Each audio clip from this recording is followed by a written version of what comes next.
Assalamualaikum warahmatullahi wabarakatuh. Innal hamdalillah nahmaduhu wa nasta'inuhu wa nastaghfiruh wa na'udzu billahi min sururi anfusina wa sayyiati a'malina. May yahdihillahu fala mudilla lahu wa may yudlil fala hadiyalah. Asyhadu an la ilaha illallah wahdahu la syarika lah. Wa asyhadu anna Muhammadan abduhu wa rasuluh la nabiyya ba'dah. Allahumma salli wa sallim wa barik ala Muhammad wa ala alihi wa ashabihi wa man tabi'ahum bi ihsanin ila yaumiddin.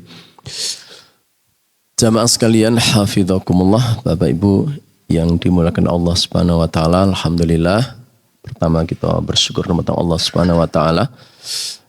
Enggang bareng nikmat dumateng Allah panjenengan sami. Alhamdulillah kesempatan enjang menika insyaallah kita memulai gesang kita kan ditaat datang Allah Subhanahu wa taala, memulainya dengan menuntut ilmu.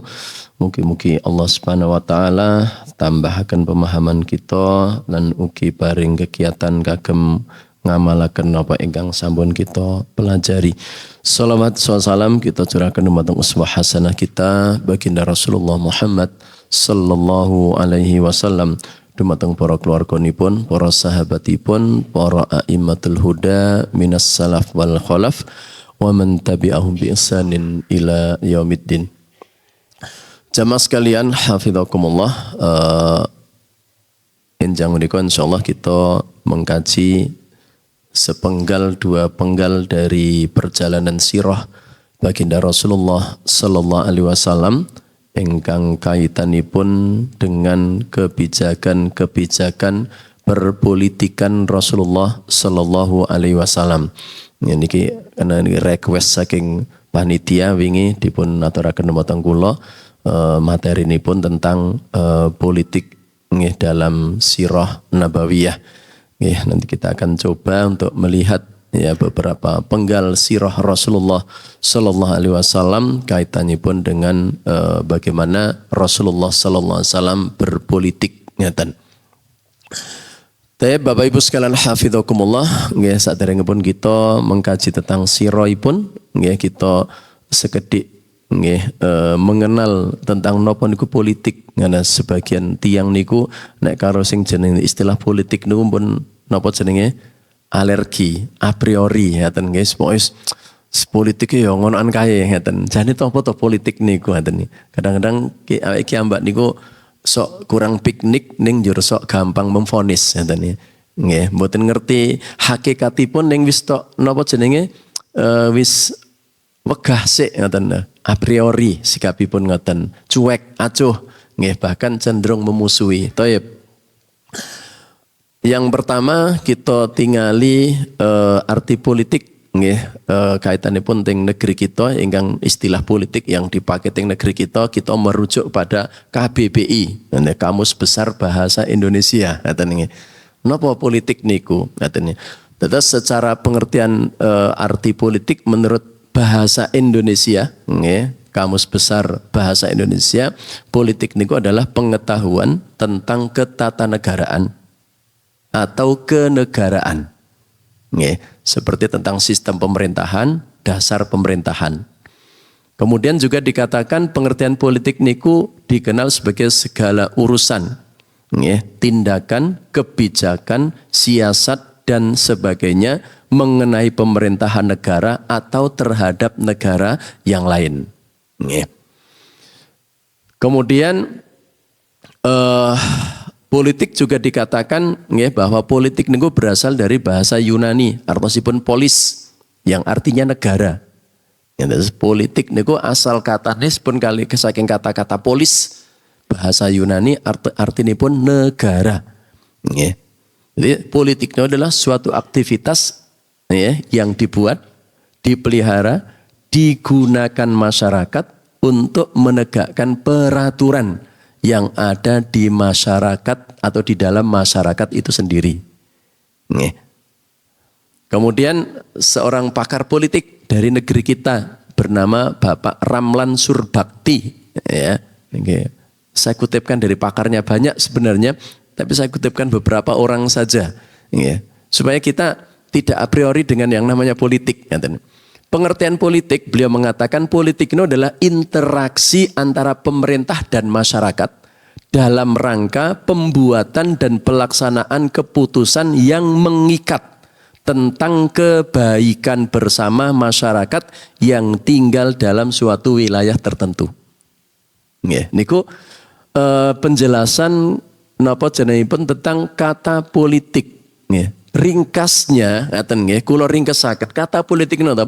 Politik niku adalah urusan aturan hubungan antara pemerintah dengan masyarakat. Nggih. Nah, karena kemudian kita kemudian a priori dengan istilah politik ya, mengatakan politik itu serasa melok-melok politik kotor. Lah nek masalah kotor dan bersihnya itu tergantung yang bermain. Nek sing bermain politik niku wong kotor, politikipun dadi. Nek sing main politik niku wong resik, politikipun dados. Nah karena yang banyak bermain sakniki niku dalam percaturan politik niku adalah orang-orang yang kotor, orang-orang yang jauh dari Islam, jauh dari iman, jauh dari ilmu, ya politik jadinya kotor. Bansos yang merupakan haknya rakyat niku adalah pemberian dari pemerintah, kemudian ditempeli stiker salah satu calon capres dan cawapres. Enten niku Pak Bu? Niku termasuk politik yang kotor napa resik? Kotor karena yang main orang wedi arek muni kotor mesti. Ya karena yang bermain orang kotor ngoten. Nggih. Maka ya, kalau kita berbicara tentang napa jenenge pangandikan babagan politik, politik nu intinipun adalah pembicaraan tentang bagaimana hubungan antara pemerintah dengan masyarakat. Terus enten pertanyaan, Ustadz riyen napa zaman Rasul enten partai? Ngaten ya. Dulu zaman Rasulullah SAW enten partai Bapak Ibu. Ada dua partai besar. Hizbullah wa Hizbus Syaitan.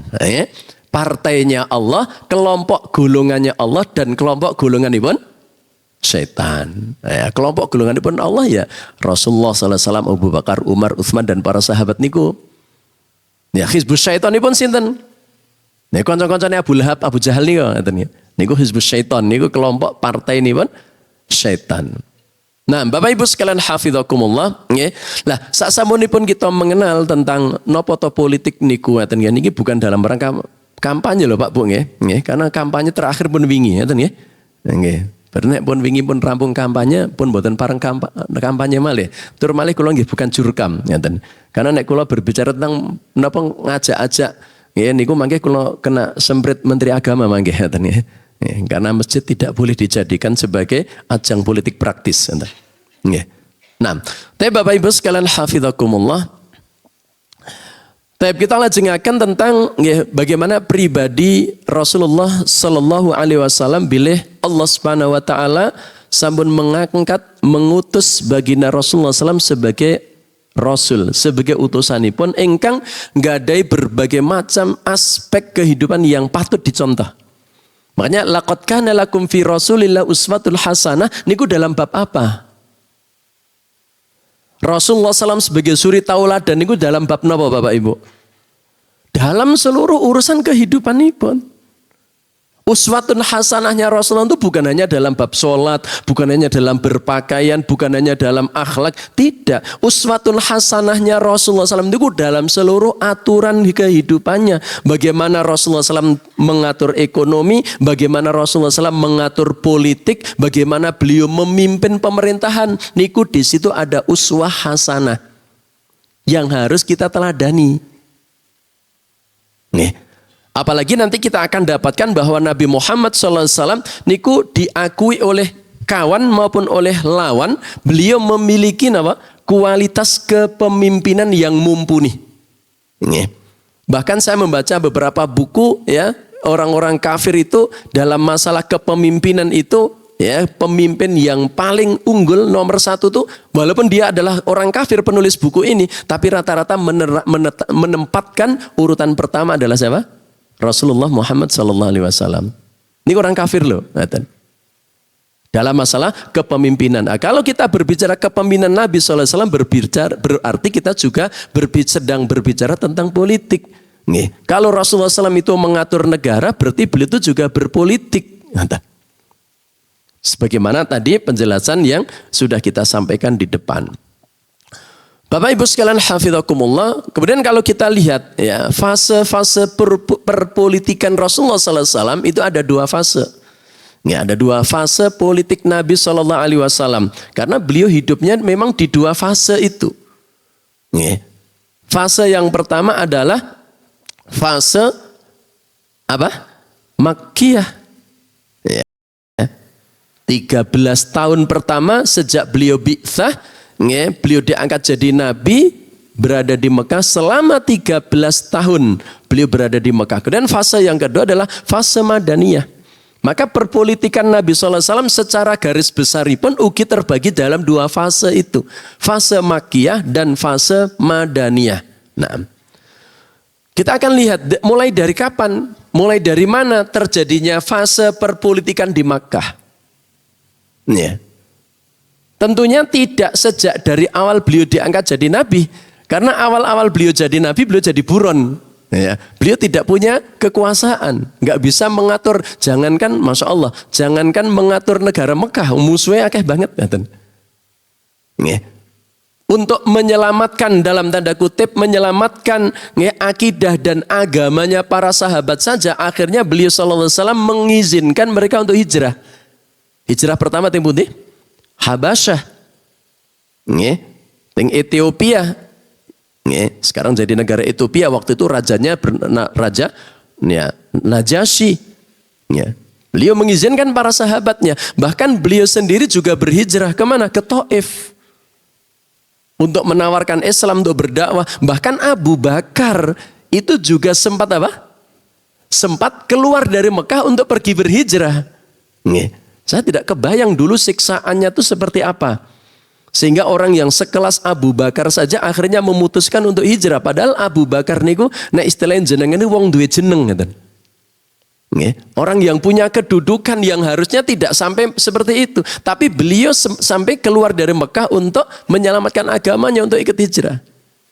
Walaupun nanti ketika sampai satu tempat yang bernama Barul Ghimat, kemudian ketemu dengan Abu Dirannah, ya, ketua sukunya, kemudian dikembalikan. Kamu nggak pantas, ya, kamu akan saya lindungi, kamu nggak usah hijrah, pulang aja kamu ke Mekah. Itu Abu Bakar. Nah, dari beberapa buku-buku sirah yang kita coba untuk kita kaji, maka kita akan dapatkan bahwa fase perjalanan politik Nabi SAW pada fase Mekah ini adalah ditandai dengan peristiwa bai'ah. Baik bai'ah Aqabah pertama maupun bai'ah Aqabah kedua. Dan ini nanti terpaksa saya harus bercerita tentang bai'ah Aqabah pertama dan kedua juga. Ya. Nah, kenapa dimulai dari bai'ah Aqabah pertama dan kedua ini? Karena kedua perjanjian itu, ya, Aqabah pertama dan Aqabah kedua itu menjadi legitimasi dari penduduk Madinah, ya, menjadi pengakuan, ya, menjadi sebuah pengakuan dari penduduk Yathrib.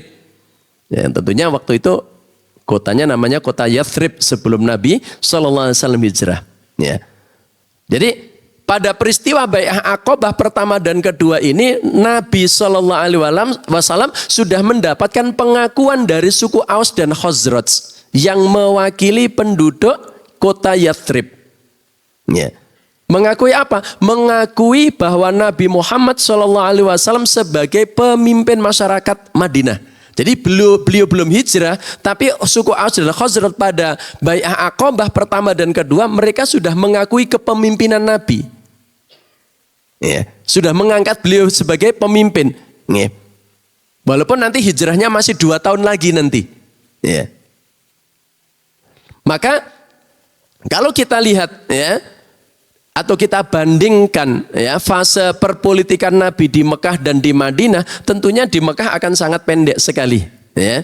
Di Mekah akan sangat pendek sekali. Tapi kita lihat dulu sekarang apa itu bai'ah Aqobah pertama dan apa Bai'ah Aqobah kedua. Bai'ah Aqobah pertama itu dimulai pada tahun ke-11. Kisahnya ya, kisahnya itu dimulai pada tahun ke-11 kenabian. Ya. Beliau mulai mendakwahkan Islam ini kepada kafilah-kafilah dagang dan jamaah-jamaah haji yang datang ke Mekah. Dari berbagai kabilah, dari berbagai penjuru negeri. Pada tahun ke-11 kenabian, beliau bertemu atau menawarkan Islam ini kepada penduduk suku Aus dan Khazraj yang datang ke Makkah untuk menunaikan ibadah haji. Ternyata di tahun itu ada beberapa orang yang sudah merespon ya dakwah ini. Ya. Nah, ini juga menjadi pelajaran bagi kita, pentingnya kita ilmu. Kenapa orang Mekah dan orang Madinah itu perbedaannya jauh sekali dalam menerima Islam, Bapak Ibu. Ya. Orang Mekah itu didakwai Nabi SAW 13 tahun, itu pengikutnya itu hanya sekitar 100-an orang saja. 13 tahun itu Rasulullah SAW hanya punya binaan 100-an orang. Tapi di kota Yathrib, orang-orang Yathrib hari pertama didakwai pada tahun ke-11 kenabian, itu sudah ada beberapa orang yang merespon Islam ini. Bahkan sudah berjanji tahun berikutnya akan datang kembali. Di tahun ke-12-nya nanti mereka akan datang kembali.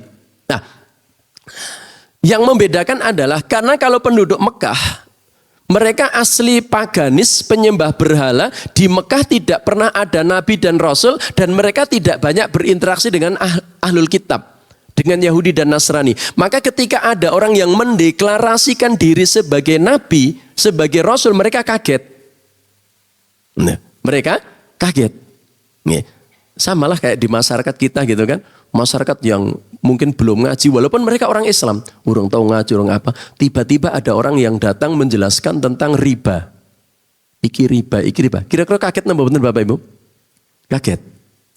Di masyarakat yang tidak pakai hijab, tidak menutup aurat, tidak pakai jilbab, tiba-tiba ada datang ustadz yang menjelaskan tentang wajibnya menutup aurat pakai jilbab. Kaget nambah bener? Kaget. Orang Mekah juga gitu.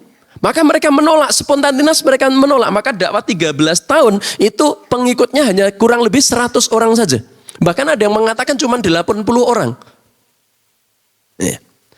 Tapi kenapa orang Yathrib begitu cepat? Pertemuan pertama itu sudah banyak, ada sekitar 5 atau 6 orang yang merespon menerima dakwah Nabi ini. Karena kembali kepada ilmu tadi. Orang Yathrib walaupun mereka masih menyembah berhala, tapi mereka bertetanggaan dengan orang Yahudi. Karena di kota Yathrib nanti ada 3 suku besar Yahudi, Bani Qainuqa, Bani Nadir, dan Bani Quraidah. Dan orang Yahudi ketiga suku orang Yahudi, kan orang Yahudi, nah ini jadi cerita orang Yahudi. Orang Yahudi kan aslinya nggak punya negara, Bapak Ibu. Karena setelah Nabi Yusuf nanti meninggal, ya kan. Orang Yahudi itu nggak punya negara karena ceritanya gini, nggak punya tempat tinggal, aslinya Yahudi itu. Makanya mereka untuk bisa punya tempat tinggal mereka harus menjajah. Singkat ceritanya yang namanya Israel itu kan siapa tahu Bapak Ibu? Bani Israel kan anak keturunannya Nabi Yakub. Israel itulah nama lain Yakub.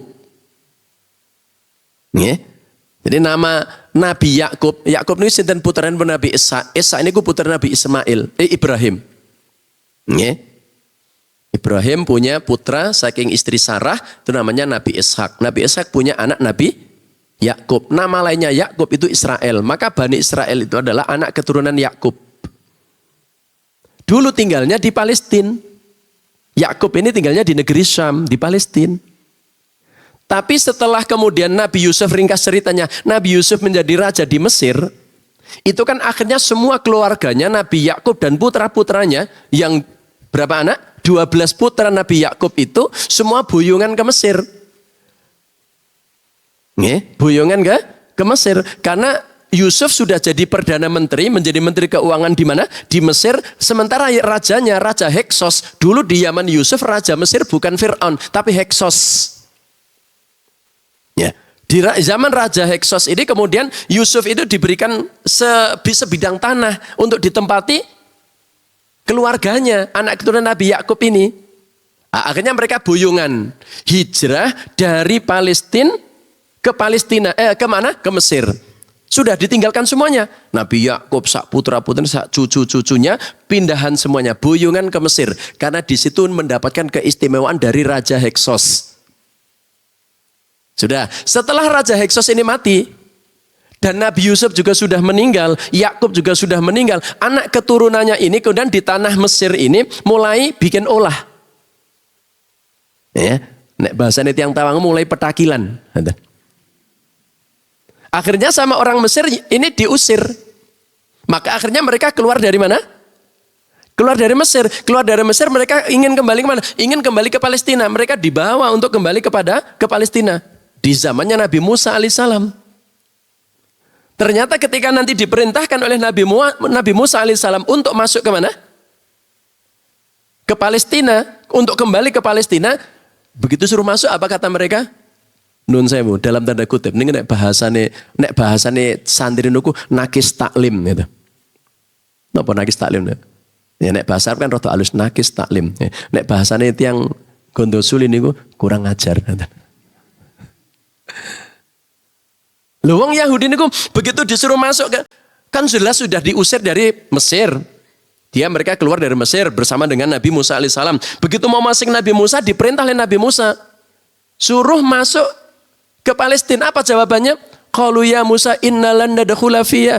Ya Musa, kami enggak akan masuk ke Palestina. Di sana ada Jabbarin. Orang-orang yang tubuhnya tuh besar, bengis, kasar, galak. Orangnya besar-besar, kami enggak mungkin menang.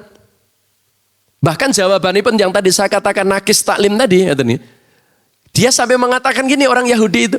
Orang Bani Israel ini, udah, masa idhab anda wa rabbuka faqatila inna hahuna qaidun. Di sini kurang ajarnya Bani Israel itu. Yahudi itu. Udah Musa, sekarang kamu saja yang pergi, masuk ke Baitul Maqdis, kamu bersama dengan Tuhanmu, kamu perang berdua bersama dengan Tuhanmu, saya tak nunggu di sini. Engkau nek menang, aku jek mlebu, nek kalah aku tak lungo gitu. Loh Nabi ini di ngono gitu loh Bapak Ibu. Maka sejak itu kemudian Allah hukum dengan orang Bani Israel ini dengan apa? Tih, arba'ina sana. Tih itu apa? Tih itu berputar-putar. Orang ngerti arah. Sampai di situ nanti hampir punah mereka itu. Banyak yang meninggal putar. Loh kok tekan kene meneh? Mangkat meneh, kok tawang mangu belumbang munggah gondo suli muter. Lu tekan belumbang meneh gitu.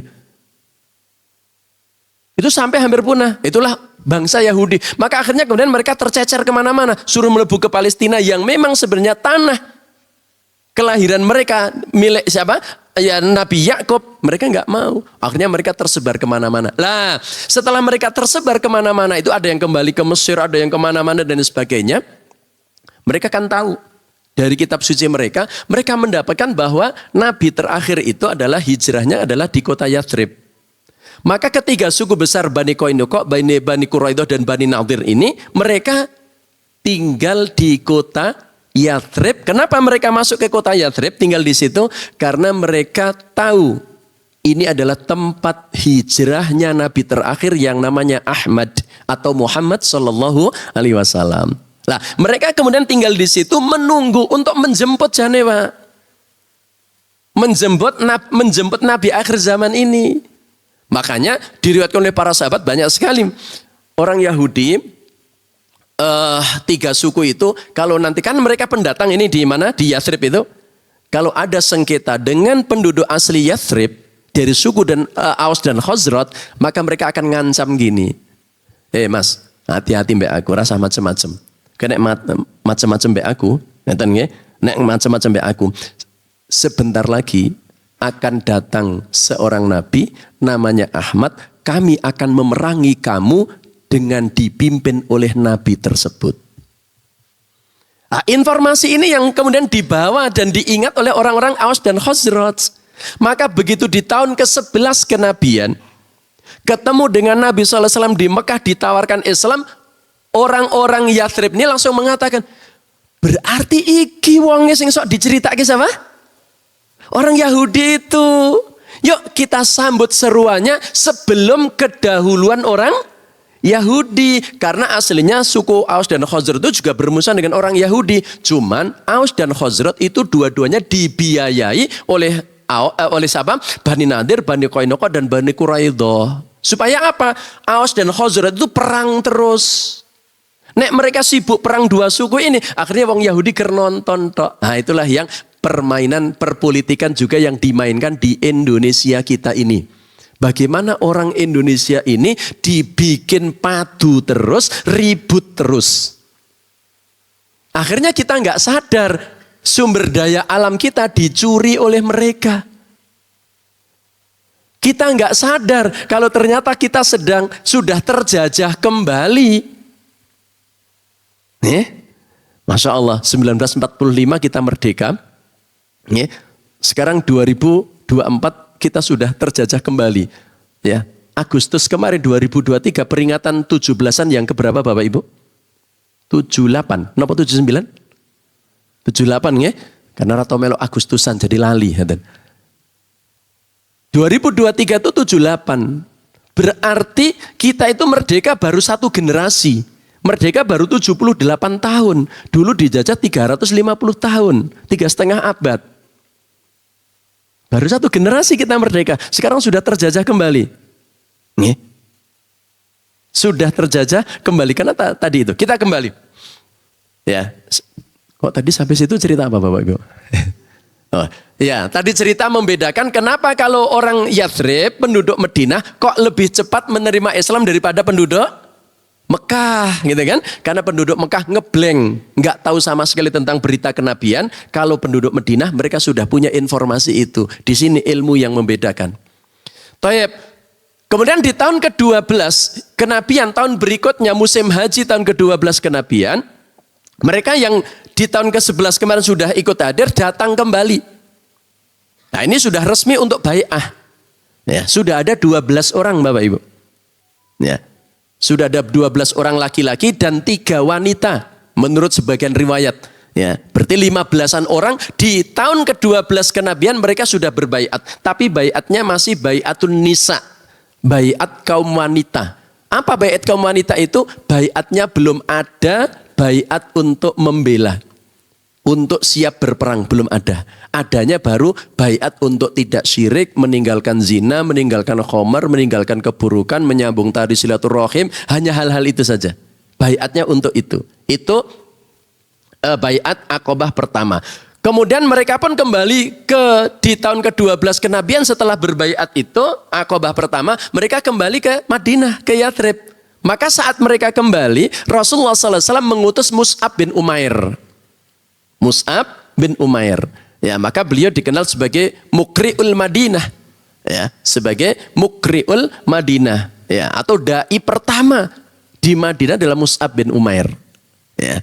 Akhirnya beliau ya di sana beliau tinggal di rumahnya siapa? As'ad bin Zurarah. Ya, As'ad bin Zurarah, dan dibantu oleh As'ad bin Zurarah ini beliau terus berdakwah. Subhanallah, tahun berikutnya tahun ke-13 kenabian, ya, pada musim haji lagi mereka datang kembali. Sebagiannya yang ikut di bai'ah Aqabah pertama, sebagiannya baru. Itu sudah jumlahnya sudah lebih banyak lagi, sudah lebih dari 80 orang. 80 orang laki-laki dengan 15, ada yang mengatakan 17 wanita. Berarti sampai angka 100-an. Rong tahun itu sudah hampir menyamai hasil dakwanya di mana? Di Makkah tadi. Disitulah kemudian ya terjadi bai'ah yang kedua, bai'ah Aqabah. Bai'ah Aqabah yang kedua ini sudah mulai ada dil-dilan. Ya, mereka sudah menyatakan diri Rasulullah sebagai pemimpin, sebagai nabi mereka, dan mereka siap untuk memboyong Nabi SAW hijrah ke kota Madinah. Itu fase pertama dari yang dikatakan oleh para ahli sejarah, fase politik di Makkah. Tapi kemudian fase Madaniyah, ya, fase Madinah. Bahwa Rasulullah Shallallahu Alaihi Wasallam kalau kita lihat, ya seperti yang dikatakan oleh Profesor Dr. Ahmad Jazuli, ya beliau menulis dalam buku Fikih Siyasah, ya Fikih Siyasah Syar'iyah, beliau mengatakan bahwa ya apa yang dilakukan oleh Nabi Shallallahu Alaihi Wasallam di kota Madinah, ya, dalam rangka untuk membangun ya rambu-rambu syariah, untuk membangun peradaban perpolitikan di Madinah, mereka melakukan banyak hal di awal-awal hijrah beliau. Ya, ini berarti asas dasar dari bangunan pemerintahan Rasulullah SAW itu dibangun di atas beberapa hal ini. Di antaranya yang dilakukan oleh Nabi SAW adalah beliau pertama kali datang ke kota Madinah, apa yang dilakukan Bapak Ibu? Membangun masjid. Ya. Saya tidak mendapatkan sampai Nabi SAW itu memiliki kantor. Ya. Nabi SAW tidak membuat ibu kota negara. Tapi yang dibangun oleh Nabi SAW adalah apa? Masjid. Pertama kali yang beliau bangun ada masjid. Kata para ulama kita, beliau menjelaskan bahwa fungsi daripada masjid ini yang pertama adalah memang untuk, dalam tanda kutip, untuk absen per individu ke hadapan Allah Subhanahu wa taala sehari 5 kali. Yang kedua, lewat masjid itu adalah ya, Rasulullah SAW akan bertemu dengan masyarakatnya, dengan rakyatnya. Ya. Di sini makanya pemimpin itu ya dalam Islam, ya, saya berbicara dalam Islam, pemimpin itu harusnya ya memang yang orang yang dekat dengan masjid, karena setidaknya kalau dia dekat dengan masjid, sebagaimana Rasulullah SAW sehari 5 waktu, beliau akan berkumpul dengan para sahabat minimal 5 waktu. Sehingga permasalahan-permasalahan apapun itu tidak akan berpanjang lebar. Ya. Tidak akan berpanjang lebar. Kenapa? Sehari ketemu 5 waktu. Ya. Saya nggak membayangkan Rasulullah SAW. Contoh sederhana misalnya. Saya pernah silaturahim ke seorang da'i, Ustadz Jauhari Mustafa. Ada yang tepang ya? Ustadz Jauhari Mustafa itu orang Magelang, persisnya Gerabak, yang sekarang punya masjid OBK, Umar bin Khattab. Sekitar tahun 2012 ya, 2012-2013 saya sempat serombongan silaturahim ke tempat beliau di OBK, Masjid Umar bin Khattab. Beliau mampu membuat masjid besar di tengah-tengah terminal. Yang di situ adalah sarangnya para preman. Ya. Banyak hal yang beliau kerjakan lewat masjid itu. Pada saat kami silaturahim ke tempat beliau, itu beliau Masjid OBK ini memiliki sekitar hampir 40-an amal usaha.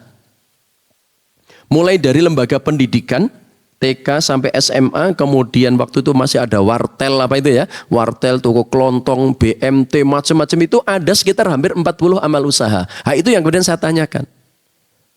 Ustadz, apa rahasianya? Kok dakwah antum ini bisa melesat seperti ini? Amal usahanya begitu banyak. Beliau mengatakan, ya, karena kami sehari bertemu dengan jamaah minimal 5 kali. Setiap habis sholat kami selalu ngobrol. Jadi kami ketika itu Mas, di depan itu waktu itu ada toko kelontong dan ada wartel. Dulu masih zaman wartel itu ya, warung telepon itu ya. Kalau sekarang warnet gitu ya. Ya, itu toko kelontong dan itu saya masih ingat betul. Lahirnya 2 amal usaha itu adalah kami ngobrol selepas sholat duhur di tempat ini. Selesai sholat duhur saya ngobrol dengan jamaah, ngobrol santai biasa aja. Itu terwujud tempat itu. Hampir semuanya dari situ. Dan beliau katanya saya nggak pernah punya rapat rutin. Rutin yang ini nggak pernah. Saya cuma ngobrol. Ini salah satu bagaimana seorang pemimpin ya yang kemudian bisa menyelesaikan permasalahan-permasalahan umat ya, ketika mendapatkan ada satu masalah langsung keluar solusinya. Kenapa? Sehari ketemu dengan rakyatnya 5 kali. Ya, makanya fungsi daripada masjid ini bukan hanya sekedar untuk bagaimana kita tadi ya sholat fardu 5 waktu. Cuman sekarang masalahnya kita ini Masya Allah. Ya, jangankan masjid untuk memikirkan tentang perpolitikan umat. Untuk mikir ekonomi. Lalu masjid sholat jamaah sepi.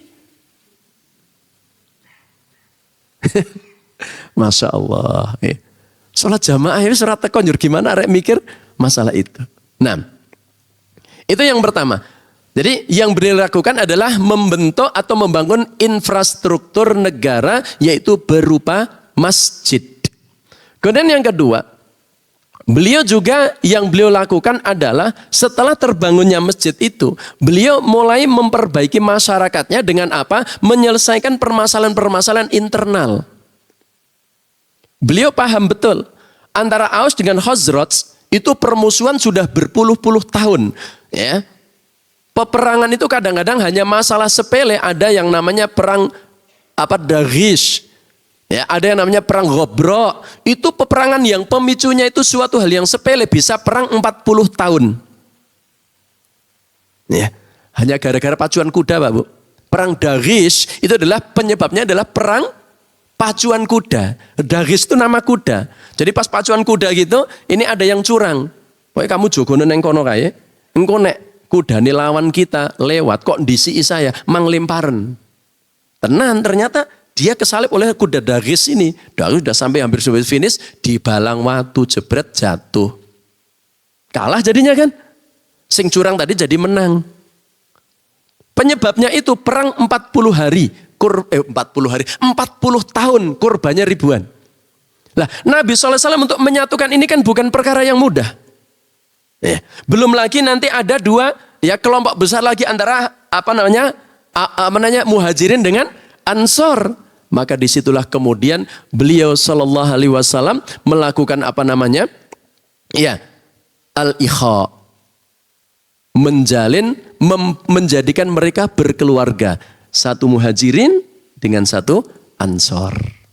Ya, ini yang kemudian dikatakan oleh Abul Hasan An-Nadawi dalam Sirah An-Nabawiyah belum mengatakan bahwa kebijakan ini bertujuan untuk apa? Menanamkan prinsip ukhuwah Islamiyah dan membentuk ikatan baru yang berlandaskan iman, persaudaraan dan gotong royong.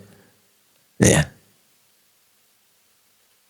Jadi yang dilakukan oleh Nabi SAW untuk menstabilkan kota Madinah itu setelah beliau punya basic, ya, punya markas, beliau kemudian adalah menyatukan bagaimana terjadinya ulfah.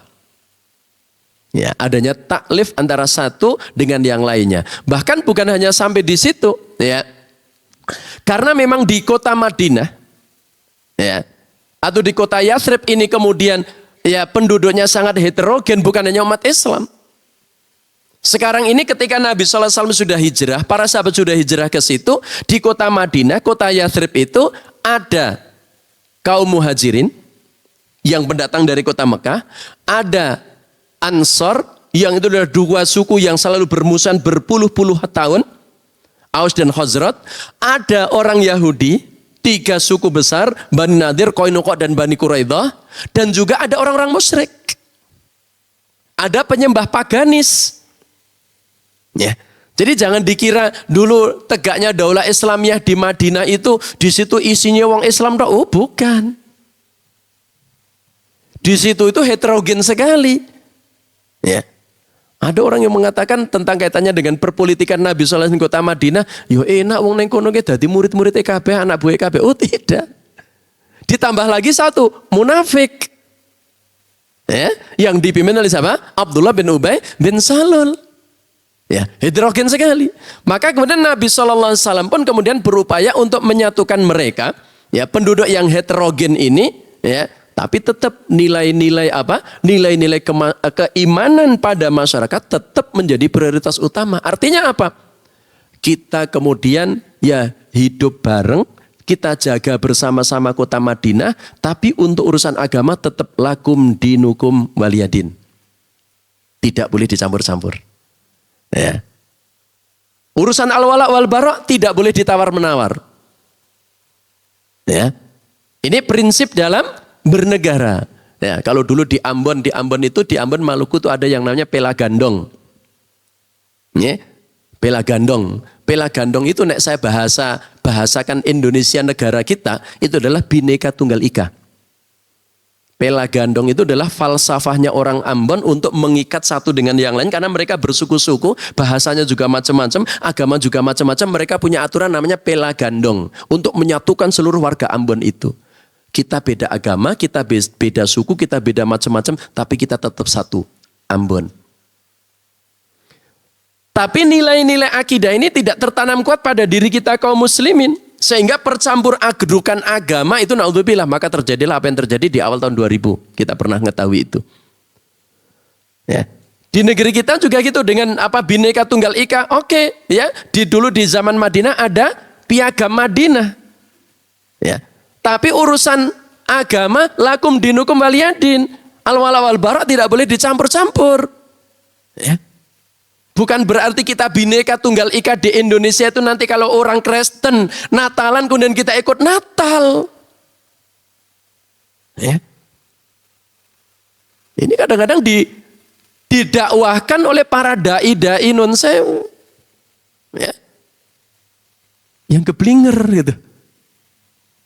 Dengan alasan toleransi ini macam-macam kita Natal bersama, nanti Idul Fitri kita Idul Fitri bersama dan lain sebagainya. Itu bukan itu konsep dalam walaupun di Madinah ada Piagam Madinah tetap namanya akidah ya al-wala barat sendiri-sendiri. Kita hanya dalam hal yang sifatnya sosial, kebersamaan di negeri kita yuk kita bangun bareng-bareng. Kita jaga bersama-sama, bukan menelikung dari belakang, bukan kemudian mengajak-ajak, ya. Apalagi kemudian dimusuhi. Wah, iki wong intoleran, ora gelem Natal bersama. Bukan kemudian menyatukan agama kabeh bareng-bareng sholawatan ning masjid, bukan. Mosok tak Natalan ono sari tilawah barang gitu. Innalillahi wa inna ilaihi rajiun. Ada ustadz ya, masya Allah penampilannya ustadz banget gitu ya, ganteng kayak kulo ngeten iki. Gitu. Tilawatul Quran, sandinge, yo kulo terpaksa rodo tak tonton sidik Pak Bu. Eten wong pancen kulo nonton teng video ini. Cewek, gadis, nggih pakaiannya yo enggak nutup aurat, dia yang membaca sari tilawahnya. Aku berlindung kepada Allah tuh, aduh, Belkedes. Jurna barang. Nah, Nabi SAW karena masyarakat yang heterogen tadi, beliau satukan sama-sama yuk kita jaga ya kota Madinah ini ya. Maka nanti pemimpin yang harus kita ya yang kita harapkan katanya itu pemimpin yang mampu seperti ini. Ayo kita bareng-bareng di Indonesia itu ada 5 agama yang diakui oleh Pancasila oleh negara Indonesia kan ngatan Islam, Hindu, Buddha dan lain sebagainya itu. Tapi jangan saling saling menyerang apalagi saling memaksakan untuk mencampur adukan agama, tidak. Silahkan masing-masing. Ning untuk kebersamaan yuk kita sama-sama jaga Indonesia kita ini. Karena di Madinah nanti juga gitu. Ketiga suku besar yang orang-orang Yahudi itu endingnya juga diusir semua oleh Nabi SAW. Kenapa diusir? Bukan karena Nabi tidak toleran dengan Yahudi. Bukan karena Nabi intoleran, bukan. Karena orang Yahudi berkhianat. Ini yang mohon maaf ya, sebagian tadi saya katakan, sebagian dai yang kadang-kadang kemudian mempelintir sirah nabawiyah ini. Muhammad itu orang yang intoleran. Kenapa? Karena orang-orang Yahudi diusir dari Madinah. Oh, kayak bertele maca sirah orang lengkap. Belajar sirahnya enggak lengkap. Dia hanya mungkin mencomot-comot aja 3 Yahudi ini kemudian diusir dari Madinah. Tidak. Ketiga-tiganya itu adalah karena pengkhianatan. Bani Nadir. Sebabnya apa? Sebabnya adalah karena waktu itu ada seorang wanita muslimah berada di pasarnya orang Yahudi. Kemudian jilbabnya, bajunya itu dicantolkan dengan besi. Pada saat beliau wanita muslimah ini berdiri, tersingkap auratnya. Maka si Yahudi yang menyantelkan besi tadi dibunuh oleh seorang pemuda di situ. Nah, ini di sini juga pentingnya gitu, Pak. Ada orang yang melakukan pelecehan agama, dia dibunuh. Loh, ini pemuda Yahudi itu nggak konsultasi ke siapa-siapa loh. Oh, ini jelas ini nyantol ke kain ke wanita muslimah, langsung gasak nih Yahudi, patah ini tenan, Pak. Pemuda ini nggak nelpon Nabi dulu, enggak. Ya Rasulullah, ini ada pelecehan seksual ini gini-gini. Boleh nggak saya bunuh? Oh tidak, minta fatwanya nanti aja. Nah, ini nggak nanti ya nggak diupload ya. Langsung dibunuh ya. Begitu pemuda ini membunuh sang Yahudi, pemuda ini dibunuh rame-rame oleh orang Yahudi. Karena pemuda ini dibunuh oleh orang-orang Yahudi, maka kemudian apa? Rasulullah SAW menggerakkan pasukan diusir Bani Nadir. Gitu kan? Bani Quraidah, Bani Qainuqa. Apa penyebabnya Bani Qainuqa? Bani Qainuqa itu penyebabnya, ringkasnya Nabi SAW itu ada urusan bayar diat. Kemudian mau minta tolong dengan orang Yahudi karena orang yang terbunuh tidak sengaja yang harus dibayarkan diatnya itu masih bersekutu dengan orang Yahudi. Rasulullah SAW datang ke Bani Qainuqa untuk minta tolong Yahudi Qainuqa supaya bantu kami bayarkan diat yang terbunuh tidak sengaja ini. Ketika Nabi SAW datang ke kampung Bani Qainuqa, beliau sedang bertuduh di bawah tembok. Ada yang memprovokasi. Ini kesempatan emas ini menghabisi Muhammad ini. Yuk siapa yang mau menyikat habis Muhammad? Ini Nabi SAW di bawah tembok gitu ada orang Yahudi yang naik bawa batu besar. Mau ditimpukkan dari atas. Nabi SAW dikasih tahu oleh Jibril, Muhammad, awas nyingkreo, ke wong Yahudi neng dhuwurmu nggo watu. Nabi SAW pulang ke Madinah. Bahkan sahabat-sahabat yang ikut ke kampung Bani Qainuqa ini nggak ngerti kenapa Nabi SAW pergi. Dikiranya tuh ke kamar mandi buang hajat. Ditunggu-tunggu kok ora teko, digoleki. Akhirnya mereka mau pulang ke kota Madinah, peduan neng dalan. Ternyata Nabi sudah bawa pasukan, maka diusirlah dia. Yang ketiga, yang terakhir diusir adalah Bani Quraidah. Ini peristiwanya di perang Ahzab nanti. Kenapa? Karena pada saat terjadi perang Ahzab, Nabi SAW dikepung ribuan orang-orang kafir Quraisy, ya, dan suku-suku yang lainnya. Ternyata Bani Quraidah yang satu-satunya suku Yahudi yang masih ada di kota Madinah, dia bersekongkol dengan pasukan Ahzab. Bahkan dia sudah merencanakan ingin masuk ke benteng yang di situ dijadikan tempat apa? Tempat persembunyian kaum wanita. Ya, mereka datang ke benteng yang di situ sebagai tempat persembunyian kaum wanita. Alhamdulillah, Allah takdirkan laki-laki tentara Yahudi yang mau masuk ke benteng ini dibunuh oleh Sofiyah, bibi Rasulullah SAW, ibu dari Zubair bin Awam.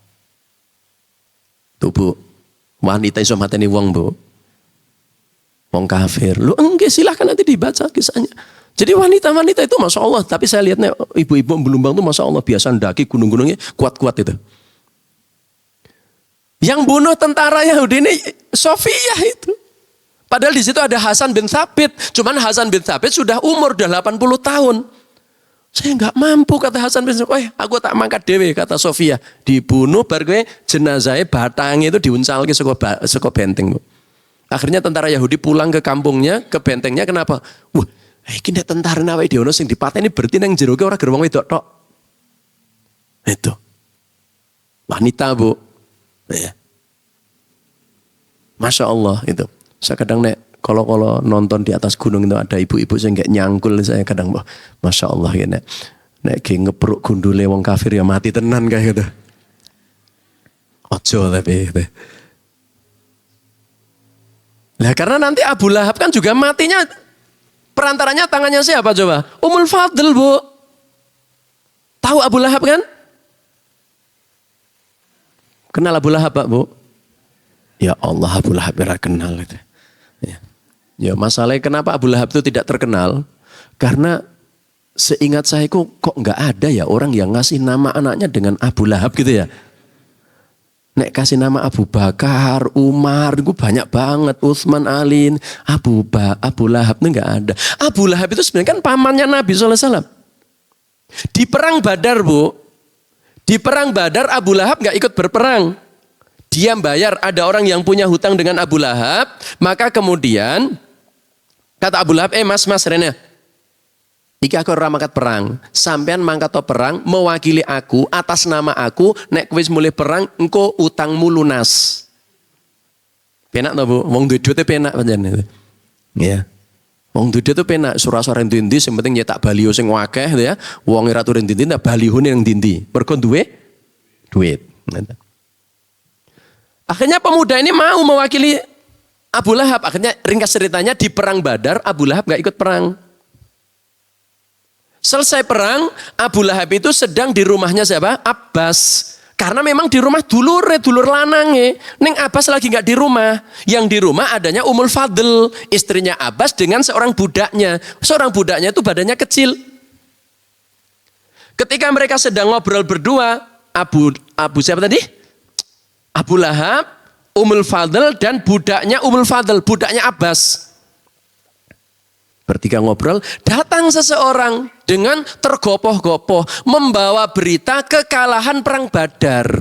Itu pulang dari perang Badar, ada yang satu yang sudah pulang sampai ke Mekah menceritakan, waduh, kalah wae dhewe rek itu.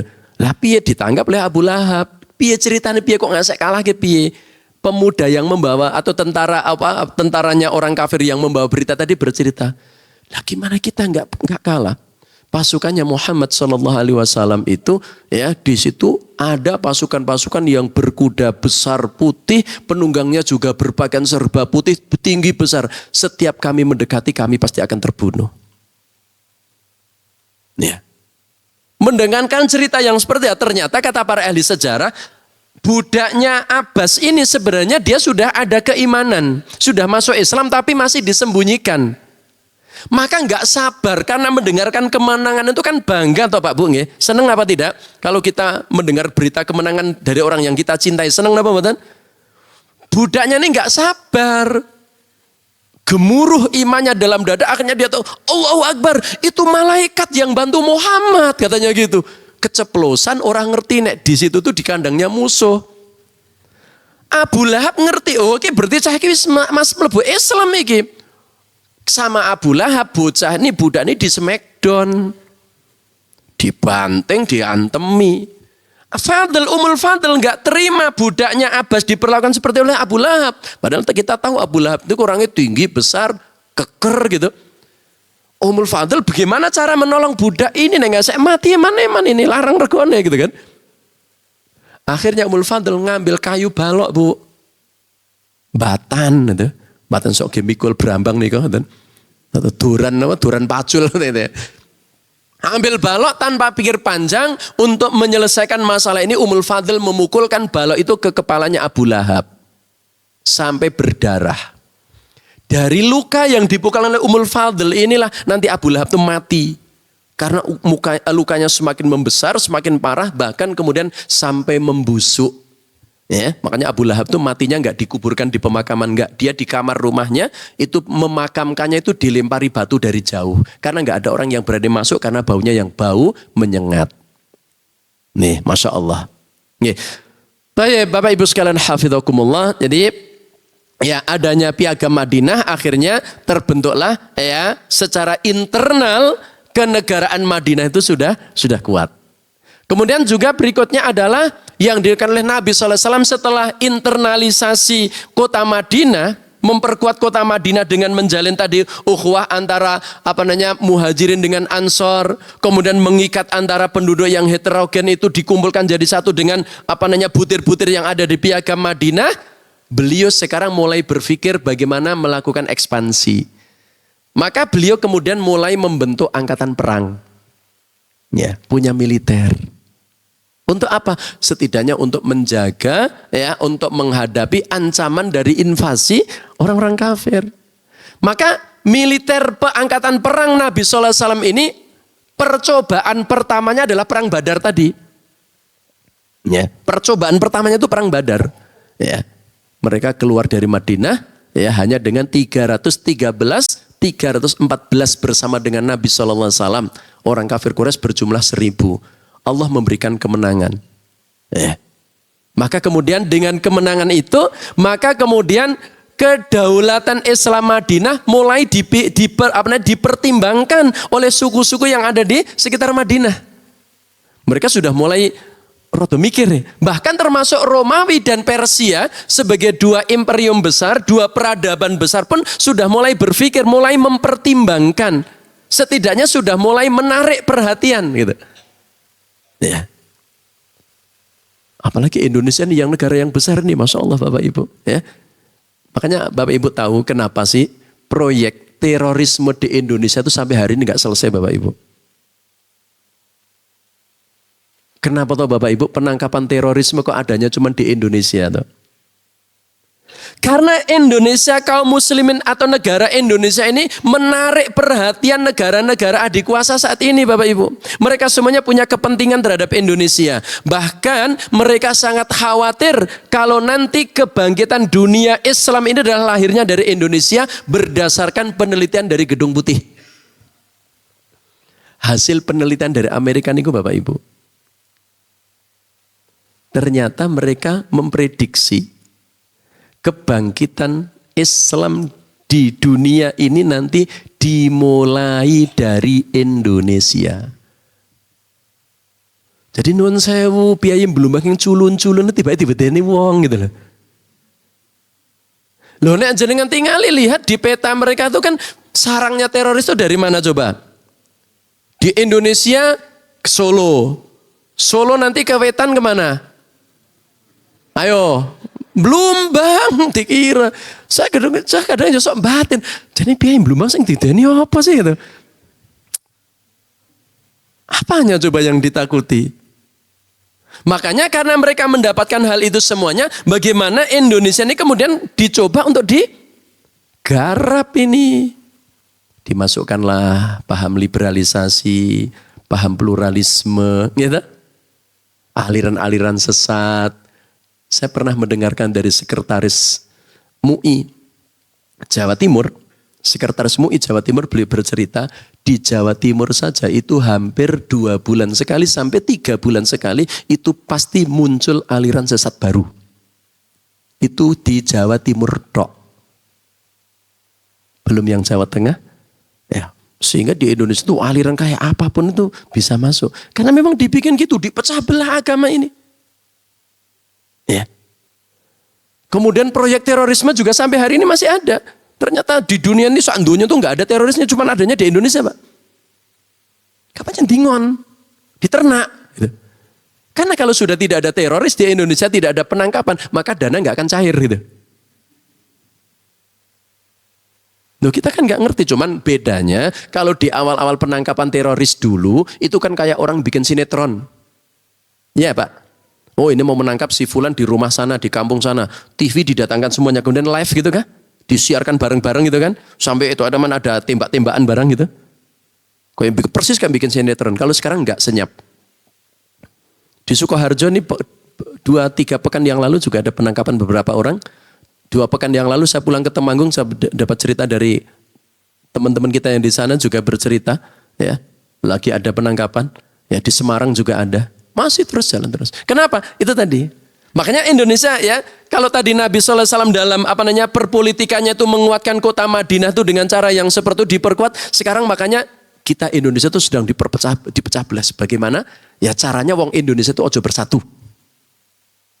Ya, baik dalam perpolitikan, dalam masalah keagamaan, urusan agama antara Wahabi dan Asy'ari terus akan dikembangkan musuhan terus. Gitu, ya. NU dan Muhammadiyah rodo damai, rodo tentrem, gantian NU MTA misalnya. Dan itu akan dimunculkan lagi. Nanti NU, ya, Ahlus Sunnah wal Jamaah NU dengan Salafi misalnya. Terus akan diadu domba. Bicaranya Indonesia nggak bersatu. Nah, tapi kemudian juga di antara ya, oh Masya Allah, tiba panjang Pak Bung ya. Ini sampai jam berapa Pak? 9. Arek panen bawang saat sampai songo itu panen ya. Satu lagi ya panjang. Nah, di antara hal yang ya perpolitikan Nabi SAW itu asasnya di antaranya adalah asas musyawarah. Ya, asas musyawarah. Ya. Jadi beliau meskipun beliau seorang nabi, seorang rasul, beliau bisa saja menentukan A, B, C, D, E, F, G tanpa musyawarah itu bisa apa tidak? Bisa. Tapi Nabi tidak melakukan hal itu. Karena memang beliau adalah qudwah. Beliau adalah uswatun hasanah. Coba nek beliau nggak mencontohkan musyawarah, kita lihat bagaimana musyawarahnya Rasulullah SAW. Di perang Badar, beliau sudah meletakkan pasukan di tengah-tengah lembah Badar. Ada yang datang seorang ahli strategi perang, Al-Khabab Ibnul Mundhir, tanya, ya Rasulullah SAW, ini jenengan meletakkan pasukan di sini, ini wahyu dari Allah atau ijtihad jenengan? Gitu, ditanya gitu. Nabi SAW jawab, oh enggak, ini bukan wahyu. Ini ijtihad saya sebagai manusia biasa dalam strategi perang. Al-Khabbab bin Mundir mengusulkan, ya Rasulullah ini enggak strategis. Kalau menurut saya yang pas itu di tempat sana itu. Rasulullah terima itu urusan. Geser itu. Bahkan nanti di perang Badar itu ada plan A, plan B, Masya Allah yang diusulkan oleh Sa'ad bin Mu'ad. Ya. Plan A, plan B-nya itu diusulkan oleh Sa'ad bin Mu'ad dan Rasulullah SAW menerima plan A, plan B itu. Apa plan A-nya? Plan A-nya, ya Rasulullah, jenengan sudah saya bikinkan tenda komando di belakang pasukan. Jenengan pimpin peperangan di belakang, di tenda itu ditemani dengan Abu Bakar. Dan juga sudah saya siapkan tunggangan yang terbaik, unta yang terbaik. Plan A-nya Rasulullah, kalau nanti kami menang, itu yang kita inginkan. Plan B-nya Rasulullah, kalau kami kalah, silahkan Anda segera kembali ke Madinah dengan mengendarai kendaraan itu, karena di Madinah masih banyak kawan-kawan kita. Itu sampai segitu dipikirkan. Kemudian di perang Uhud. Perang Uhud itu informasinya dalam tanda kutip agak terlambat sampainya kepada Rasulullah SAW. Orang-orang kafir Quraisy sudah keluar dari kota Mekah untuk menyerang Madinah. Baru sampai informasi kepada Nabi. Maka Nabi SAW mengumpulkan para sahabatnya bermusyawarah. Piye. Orang kafir Quraisy sudah keluar untuk menyerang Madinah. Apa yang harus kita lakukan? Kita mau melawan dalam kota, kita berarti perang kota, atau kita akan keluar, kita sambut di luar kota Madinah. Terjadi dua pendapat besar. Kalangan sahabat-sahabat yang muda-muda dan tahun yang lalu di tahun kedua hijrah, ya perang Badar tidak ikut karena merasa tertinggal, pengen mendapatkan syahadah, ikut berperang. Mereka, kita keluar Rasulullah, kita sambut perang di luar kota Madinah. Kelompok yang kedua, ini merupakan pendapatnya Nabi SAW sendiri, termasuk juga pendapatnya Abdullah bin Ubay bin Salul. Dan beberapa sahabat yang lainnya. Pendapat kedua adalah kita perang dalam kota. Rasulullah SAW kita biarkan mereka masuk ke Madinah, kita sambut dalam kota Madinah. Karena kita lebih tahu gang-gangnya di kota Madinah, kita akan lebih mudah untuk mengendalikan mereka. Karena mereka nggak tahu seluk-beluk kota Madinah. Debat seru Pak Bu. Ya. Rasulullah SAW pendapatnya sama dengan tokoh munafik Abdullah bin Ubay bin Salul tadi. Ya. Tapi beda orientasi. Kalau Nabi SAW pertimbangannya adalah kota Madinah kita menguasai wilayah. Kalau Abdullah bin Ubay bin Salul nek nyelinep melebu omah rakunangan. Karena kepengejutannya.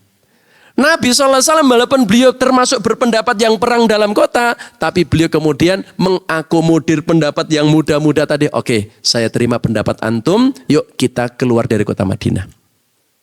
Rasulullah SAW sebagai seorang Nabi, sebagai seorang Rasul, menerima pendapat dari sahabat, akhirnya mereka pun keluar dari kota Madinah sampai ke Bukit Uhud, terjadilah peperangan di tempat itu. Demikian Bapak Ibu sekalian, hafizakumullah, mohon maaf tidak semuanya bisa tersampaikan ya. Catatan-catatan kami dalam Sirah Nabawiyah kaitannya dengan bagaimana sikap-sikap ya politik Rasulullah sallallahu alaihi wasallam. Ya, saya tidak kampanye, saya hanya mengingatkan ya, nanti kita akan memilih pemimpin Presiden Republik Indonesia. Itu nanti baik dan buruknya, kalau sampai pemimpin ini yang jadi adalah pemimpin yang buruk, yang akan mendolimi rakyatnya, maka dampaknya setidaknya minimal akan kita rasakan 5 tahun ke depan sampai 2029. Maka pilihlah pemimpin ya, yang pertama yang muslim. Ustadz, muslim kabeh. Ya secara dohiri kan awake dhewe ngukumi muslim kabeh atau Pak Bu pemimpin calonnya kan? Karena muslim kabeh, pilih dari ketiganya itu yang paling dilihat paling komitmen dengan Islam siapa, yang paling dekat dengan ulama siapa. Yang jelas dari ketiganya itu yang sudah menandatangani kesepakatan dengan MUI itu hanya satu. Enggak usah disebutkan namanya. Terakhir Bapak Ibu sekalian, yang namanya perlombaan, lomba pesertanya 3 orang. Nanti yang kalah berapa? 2. Yang menang 1. Ya nggak mungkin toh pesertanya telu, lomba sing menang loro. Mungkin apa mboten? Nggak mungkin. Apa meneh kok menang telu? Nggak mungkin. Mesti 3 peserta itu lomba yang menang pasti satu. Demikian wallahu ta'ala bisawab. Subhanakallah wa bihamdik asyhadu alla ilaha illa anta astaghfiruka wa atubu ilaik. Sallallahu alaihi wasallam Muhammad wa ala alihi washabihi ajmain. Walhamdulillahirabbil alamin. Assalamualaikum warahmatullahi wabarakatuh.